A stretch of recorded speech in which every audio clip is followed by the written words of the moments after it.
فعل ماضی ماضی میں کسی شخص نے جو فعل کیا اسے فعل ماضی کہتے ہیں۔ کرنے والا عموماً اسے بھولنے کی کوشش کرتا ہے لیکن لوگ نہیں بھولتے۔ ماضی کی کئی قسمیں مشہور ہیں۔ سب سے مشہور شاندار ماضی ہے۔ جس قوم کو اپنا مستقبل ٹھیک نظر نہ آئے وہ اس صیغے کو بہت استعمال کرتی ہے۔ ایک ماضی شکیہ ہے۔ جن لوگوں کا ماضی مشکوک ہو وہ ماضی شکیہ کے ذیل میں آتے ہیں، عموماً ہاتھوں ہاتھ لیے جاتے ہیں۔ ماضی شرطی یا ماضی تمنائی جن لوگوں نے ریس میں یا تاش پر شدیں بیت بیت کر اپنا ماضی تباہ کیا ہو ان کی ماضی کو شرطی کہتے ہیں۔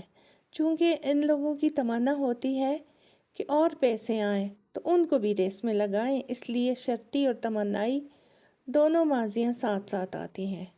ماضی کی دو اور قسمیں ماضی قریب اور ماضی بعید ہیں۔ ماضی کو حد الوسع قریب نہ آنے دینا چاہیے۔ جتنی بعید رہے گی اور جتنے اس پر پردے پڑے رہیں گے اتنی ہی بھلی معلوم ہوگی۔